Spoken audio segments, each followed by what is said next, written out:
বাংলাদেশের মানুষও ভালো থাকে। বাংলাদেশের মানুষের ভাগ্যের সাথে দেশনেত্রী বেগম খালেদা জিয়া এবং আমাদের সকলের প্রাণপ্রিয় নেতা অ্যাক্টিং চেয়ারম্যান জনাব তারেক রহমানের ভাগ্য সরাসরি জড়িত। নতুন নতুন কথা শুনি বিএনপি নাকি নির্বাচন করে খালি। বিএনপি কি মাত্র নতুন নতুন নির্বাচন করে, নাকি বিএনপি একমাত্র দল যারা গত 17 বছর ধরে একটা সঠিক, সুন্দর, নিরপেক্ষ, গ্রহণযোগ্য নির্বাচনের কথা বলেছে? এই একটা সঠিক এবং নিরপেক্ষ গ্রহণযোগ্য নির্বাচনের জন্য বিএনপির নেতা কর্মীরা কি অকাতরে জীবন দেয় নাই? বিএনপির নেতা কর্মীরা কি দিনের পর দিন, মাসের পর মাস, বছরের পর বছর কারাগারে থাকে নাই?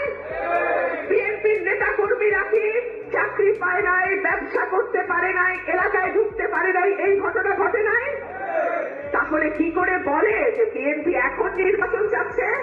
নো, বিএনপি গত 17 বছর ধরে একটা সুস্থ নির্বাচনের জন্য লড়াই করেছে এবং সেই কারণে বিএনপির অ্যাক্টিং চেয়ারম্যান জনাব তারেক রহমান স্পষ্টভাবে বলেন যে আমাদের সংগ্রাম, আমাদের লড়াই এখনো শেষ হয় নাই।